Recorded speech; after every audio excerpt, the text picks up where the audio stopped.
In this presentation, Kevin Thompson demonstrates low-stress cattle handling practices in confined spaces, while providing viewers a unique perspective. Here's Kevin and Fritz. We've actually moved the cattle now out of the pasture into a holding pen, from the holding pen down an alley, from the alley into the barn, into the actual working facility. Now, one of the things that I highly recommend, especially to service providers, veterinarians, farmers co-op employees that are helping, vet techs, animal scientists that work with nutrition or reproduction or animal health or anything of that nature that are acting as a service provider on farms and are going to be handling livestock, is that they not only utilize these low stress methods, it can really make you a very valuable provider to that livestock producer, but also always be aware of the facilities that you're working in before you start working cattle. Check the gate latches, make sure that they are secure. And that's simply been done by what I'm doing. That's opening and latching the gates, making sure they're secure. Because not only do you have the cattle's safety in mind, you have the safety of yourself in mind as well. So just going through and taking a brief survey of the facilities to get familiar with them and the safety and security of them is so very important when handling livestock. And it also, if a producer has been working around stuff all his life, they can tend to become barn blind a little bit and maybe not see something a set of fresh eyes can see. So simply what I'm doing now is riding through what we call a bud box design. And it's a design that's very simple. It's very cost effective, very affordable to build. Basically what it takes is a set of panels that can be put up in straight lines, 90-degree angles to form boxes, and then gates to close behind, and then an alley system that the cattle can come into. So as you see, I have really just done a walkthrough of the bud box system. Now, one of the key components to the bud box system is actually the gate that you close behind the heifers or the steers or the bulls or whatever you're working prior to them entering in to the actual straight crowding alley, and making sure that gate is functional. Also, something that you want to look at is that the floor space, the walking area, is free of obstacles. And notice up the alley, make sure it's free of obstacles. And another important variable in all this is to make sure that you have very movable close gates, so that when you have the cattle caught, they don't have the option to back out. Because if they do that time and time again, we talk about the additive effect of animal behavior. If we have a heifer that's used to getting by you, or a heifer that's used to backing out of the chute or backing out of the alley, they're going to do that every time they go through because they know that adds an escape route. But if, just like we talked about fences being properly maintained and built correctly, it takes stress away because they know that they have a physical boundary they can't escape from. Well, the same thing works with these tailgates. The same thing works with solid panels that they can't jump over or stick their head out and get through. So everything here is truly designed to add to low stress and to give them a more positive working experience, if we could put it that way. Because if we take escape routes out, that reduces stress and gives them something less to think about. They tend to go forward in the direction that we want. So what we're going to start doing now is preparing cattle to go through the bud box design. And one of the most important things that we can remember is to always bring the number of cattle that can comfortably fit into the holding pen, the number of cattle that can comfortably fit into the more confined area, and the number of cattle that can comfortably fit into this single file alley. If we bring more than that, we're causing stress because of bottleneck, or we're having to make heifers wait before they enter. We've removed them from the herd, so they're stressed. So that's additive. They're going to be stressed the next time we bring them through.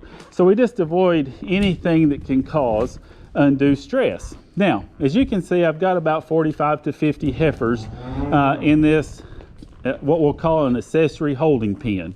And then I'm walking up now into another secondary holding pen that's a little larger. I observe all around it to make sure everything's shut that needs to be shut. So now I am going to enter this primary holding pen and bring a few of those heifers over. I don't want to bring them all. I just want to bring enough to begin the process with. And as we talked about, the more and more confinement we see ourselves in, the more danger we have for ourselves and the livestock. Flight zones are closer, so we want to make sure we just take our time. And as we talked about earlier, we want to try to move these heifers in a single file type manner. Now naturally they're going to move forward and away, but we want them to provide them the opportunity to walk past us in a controlled way so that we don't bum shoulders up and bruise shoulders. This is really, really important in the feeding industry. If we're working fat cattle and we work them too rough, they can go to the harvest phase and their carcasses can be extremely, extremely devalued because of bruising, because of excess handling, because of dart cutters. So we want to treat everything like it's a commodity for our customers. And our customers are those folks that we rely on to purchase the beef that we work so hard to produce. So if we keep that in mind and handle the heifers accordingly, we should be operating in a low stress manner. And so I kind of release pressure and let these heifers kind of turn around. So I've got enough now for my secondary holding pen. Okay, so we're just going to kind of move them on around, gently encourage them. And this is definitely the place not to get to hollering, not to get to over vocalizing. Now another thing that I think you'll notice that I will not utilize within this first demonstration of the bud box and the second demonstration, I will be on foot. You will not see a flag, you'll not see a whip, you'll not see a paddle or a tobacco stick.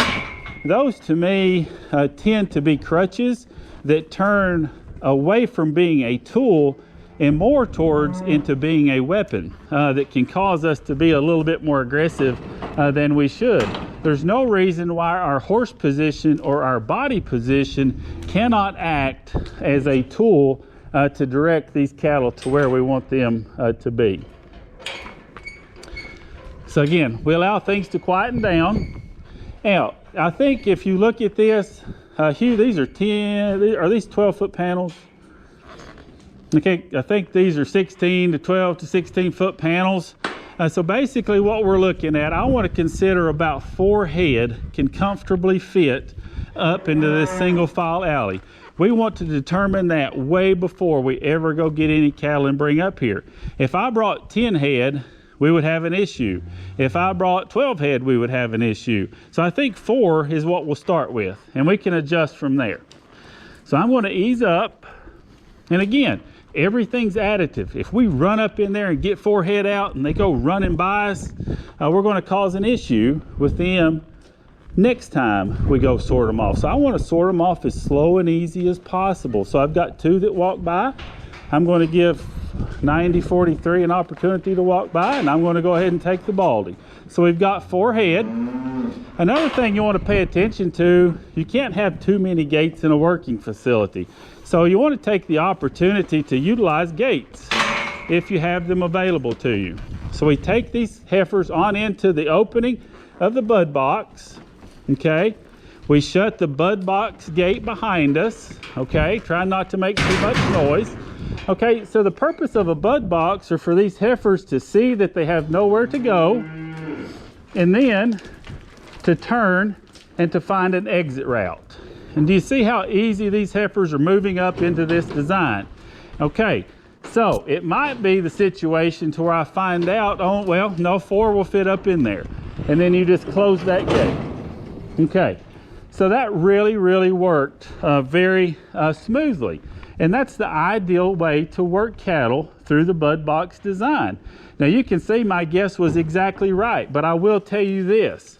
Next time I'm only going to bring 3, because whenever you're bringing cattle in, you don't want it completely full. you would rather have room for one more head. Now, if the gate in front that Hugh, and I'll introduce Hugh Moorhead, he's a long-time employee here. He really manages the facilities on all of Amtrak Lewisburg's facilities, and he's our #1 gate man. And so if that gate was open and we had that available for them to step into, then 4 would have been the perfect number, right, Hugh? Okay, having it the way it is, 3 is probably the perfect number. So in conclusion, as we're moving these heifers back to their groups, and we'll be taking these cattle back to their pastures just shortly after this, I would just like to summarize that everything we do as a handling practice, as we've talked about time and again, has an additive effect on the cattle's behavior now and in the future. And that behavior can be affected positively or negatively.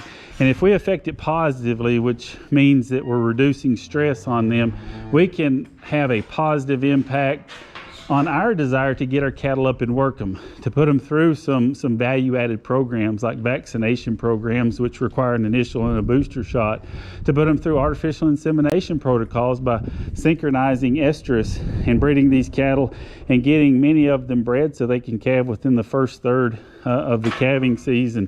And then for those that didn't conceive AI, to get bred with the very next service to our cleanup bull, making our calving season tighter. That has a positive impact on marketability by having more uniform cattle to sell. So the way that we handle cattle can have a great economic impact on the way on really the economy of our livestock operation. And not only that, more now than ever, we are viewed so often because most of our livestock operations are along public roads, and we have people with video cameras or cell phones, phones that have the ability to take video. And if we're not handling our cattle in an appropriate manner that's really positive and really stress-free, we have the opportunity for that to be captured and then put out on the internet and really add a negative perception to what we're doing, even though it may not be. So we really are advocates now, should be advocates now more than ever. And the things that we do, we need to do in a manner not only that's beneficial to the economy of our operation, but the overall viewpoint of our industry to the general public that has been really removed from animal agriculture for many years. And another thing that truly helps, it helps our attitude, our enjoyment whenever we go out and we gather our cattle, bring them to the working facility and conduct a management practice that's going to be good for their health or their nutrition or their reproductive status. And we really need to enjoy the work that we do, because the industry we work in is one of the hardest and most physically taxing industries really in the country. So really just get out there and practice. Practice makes perfect. It's not unlike anything else. And just being present in the pasture with the cattle without causing any stress is the first step in learning low stress livestock handling. Thank you.